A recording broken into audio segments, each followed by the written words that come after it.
ये British explorer पर्सी faucet हैं। उन्हें आखिरी बार यहीं से सुना गया था, 1925 में, अमेज़न रेन फॉरेस्ट की गहराई में। वह अमेज़न में अपने 8th एक्सपीडिशन पर थे और उसका एक उद्देश्य था, किसी खोए हुए शहर के रूइंस को ढूंढने के लिए, जिसे उन्होंने ज़ीट कहा। यह आइडिया उन रूमर्स पर बेस्ड था जो प्रसारित हुई थीं सदियों के लिए कि एक समय बड़े बड़े सिटीज भरे हुए थे लोगों के साथ अमेज़न की गहराई में।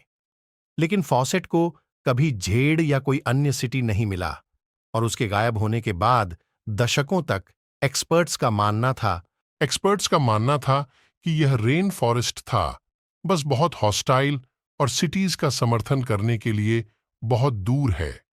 हाल तक जब साइंटिस्ट्स ने खोजना शुरू किया, ये खाइयां और टीले मैन मेड हैं और वे पूरे रेन फॉरेस्ट में हैं। अब आर्कियोलॉजिस्ट्स को लगता है कि आखिरकार उन्हें पता चल गया है एक एंशंट मिस्ट्री का आंसर। अमेज़न के खोए हुए शहर कहाँ हैं? इनकास कुस्को। ये एम्पायर का कैपिटल था। प्राचीन काल द्वारा निर्मित कई बेहतरीन विशाल दीवारें स्पेनियर्ड्स निवासियों के आने से सदियों पहले स्टिल स्टैंड।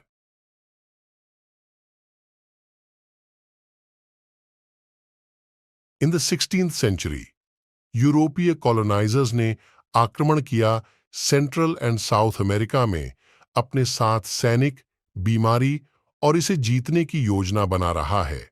उन्हें कई इंडिजिनस पीपल का सामना करना पड़ा, जिनमें से कुछ बहुत पहले थे जिसने ह्यूज सिटीज को बिल्ड किया।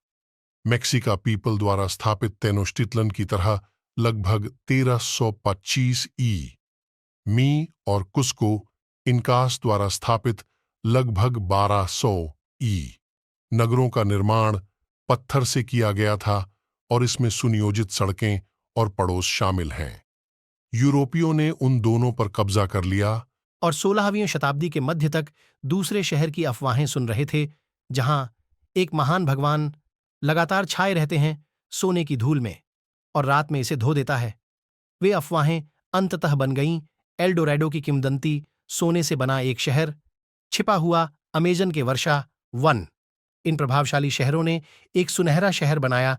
प्रशंसनीय लगता है, इतने सारे यूरोपीय लोग चले गए एल्डोरेडो की तलाश में, लेकिन वे सभी असफल रहे।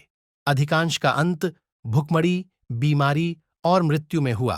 किसी को सोने का शहर नहीं मिला, लेकिन उन्होंने रिकॉर्ड बना लिया। संकेत है कि कोई अस्तित्व में हो सकता है। स्पेनिश खोजकर्ताओं ने देखने का दावा किया, शहर जो सफेद रंग में चमकते थे, बड़ी मात्रा में मक्का और जई, अनुपातहीन आकार का एक शहर और सोने की मूर्तियों वाला एक मुखिया और अन्य धन। बहुत बड़े शहर, इस हद तक वे चकित रह गए। अन्वेषण जारी रहा अगले 200 वर्ष या उसके आसपास, लेकिन 19वीं सदी तक एल डोरेडो की किंवदंती एक मिथक के रूप में खारिज कर दिया गया था।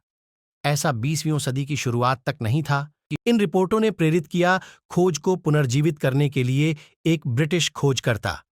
2 दशकों तक फॉसेट ने अमेज़न का खाका छान डाला। एक प्राचीन शहर के अवशेषों के लिए 2 क्षेत्रों पर फोकस, पश्चिमी अमेज़न बोलीविया में और दक्षिणी अमेज़न ब्राजील में। लेकिन उसे कोई भी चीज नहीं मिली। आरंभिक यूरोपीय लोगों ने देखा, उन्होंने स्वदेशी लोगों से मुलाकात की, लेकिन उनका वर्णन किया उसके पत्रों में, जैसे कि छोटे समूहों और साधारण गांवों में रहना, और उसे पत्थर के खंडहरों का कोई निशान नहीं मिला। ऐसा प्रतीत होता है कि यह उस चीज का समर्थन करता है जो निकट हो गई थी उस समय विशेषज्ञों के बीच आम सहमति, कि यह वर्षावन बहुत दुर्गम था। बड़े जटिल समाजों का समर्थन करना, शहरों की तो बात ही छोड़िए। आधुनिक शोध का अनुमान है कि फॉसेट के समय के आसपास केवल कुछ 100,000 लोग ही रहते थे पूरे अमेज़न वर्षावन में। उस समय अधिक नस्लवादी सिद्धांतों ने यही माना, ये मूल निवासी लोग शहर बनाने के लिए बहुत अपरिष्कृत थे, और अन्य लोगों ने अमेज़न की धरती की ओर इशारा किया जो बहुत अधिक अनुपजाऊ प्रतीत होता था। आवश्यक बड़े पैमाने पर कृषि का समर्थन करना, लेकिन फॉसेट दृढ़ निश्चयी थे यह साबित करने के लिए कि शहर अस्तित्व में थे, और अपनी पत्नी को लिखे अंतिम पत्र में फॉसेट ने उसे लिखकर आश्वासन दिया, आपको किसी भी असफलता से डरने की जरूरत नहीं है। फिर यहीं अपना डेरा छोड़ दिया फिर कभी नहीं देखा गया। अगले कई दशकों तक अमेज़न पर विश्वास किया जाता रहा, हमेशा अपेक्षाकृत खाली रहना। लेकिन यह पता चला कि फॉसेट इसमें देख रहा था सही जगह, सिर्फ गलत चीज के लिए। एक सुराग जो फॉसेट चूक गया वह मिट्टी में था। 1960 के दशक में वैज्ञानिकों ने पैच की खोज की, अत्यंत उपजाऊ मिट्टी का। विश्लेषण से पता चला कि इसमें बहुत अधिक पोषक तत्व थे सामान्य से। उन्होंने इसे टेरा प्रेटा या काली धरती कहा, और इसे अमेज़न में बहुत कुछ मिला, खासकर नदियों के किनारे। आगे के अध्ययनों से पता चला कि इसे बनाया गया था मानव अपशिष्ट द्वारा या जानबूझकर जंगल जलाना, जो नीचे की मिट्टी में पोषक तत्व जोड़ता है। टेरा प्रेटा बड़े पैमाने पर इसका प्रमाण था, अमेज़न में कृषि संभव थी। फॉसेट अगला सुराग भी चूक गया होगा, पहचानना कठिन हो गया है। 1990 के दशक में ब्राजील में जिंगू नदी के किनारे पुरातत्वविदों की एक टीम का नेतृत्व किया गया। फ्लोरिडा विश्वविद्यालय डॉ. माइकल हेकेनबर्गर ने बनाया एक उल्लेखनीय खोज। स्थानीय मूल निवासियों के साथ काम करना। उन्होंने इन बहुत लंबी खाइयों की जांच की, और उनकी मैपिंग करने के बाद इन खाइयों का एहसास हुआ एक बड़ी बस्ती के संकेत थे। वे सावधानीपूर्वक डिजाइन किए गए अवशेष थे, दीवारें एक प्लाजा के चारों ओर केंद्रित, और कुछ ऐसी सड़कें थीं जो अधिक बस्तियों की ओर ले गईं। वास्तव में अमेज़न के बस इसी हिस्से के बारे में न्यू जर्सी का आकार, एक समय यह दर्जनों से अधिक का नेटवर्क था। बस्तियों विशेषज्ञों का मानना है कि यह घर हो सकता था कम से कम 1250 और 1650 ई के बीच 50,000 लोग। इन बस्तियों को डिजाइन किया गया था अधिकतम पाने के लिए जंगल से बाहर, उसे खत्म किए बिना। वहां बगीचों और के लिए चित्रित क्षेत्र थे, बाग, और बस्तियों के बीच गहरे वन क्षेत्र जानवरों और औषधीय पौधों को रखने के लिए उपयोग किया जाता है। ये अमेज़न के खोए हुए शहर थे, और भी बहुत सारे थे। पिछले कुछ दशकों में विशेषज्ञ सबूत उजागर किए हैं पूरे अमेज़न में बड़ी बड़ी बस्तियां। यहां खाइयों का जाल बहुत पुराना है, 200-1200 एडी, और ऐसी बस्तियों का सुझाव दें जिनका समर्थन किया जा सकता था 60,000 लोग, जो कई यूरोपियन सिटीज से काफी बड़ा है उस समय।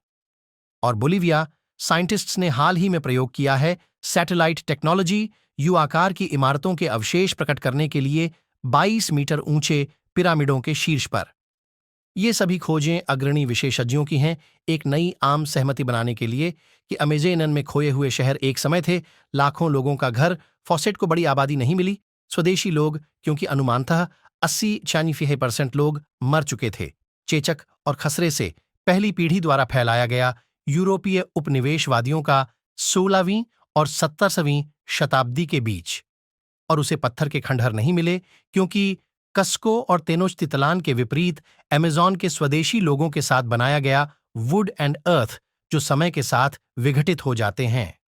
जो रह गया वह घने से भरा अमेज़न था, वनस्पति और बंजर मिट्टी के ढेर, जो मनुष्यों से अछूता प्रतीत होता था, जब वास्तव में मनुष्य ने सदियों तक इसकी इंजीनियरिंग की। ये लॉस्ट सिटीज बताते हैं कि कैसे ह्यूमंस एंड रेन फॉरेस्ट एक समय सह अस्तित्व में था, एक ऐसा रिश्ता जिसकी हमने अभी शुरुआत ही की है समझने की।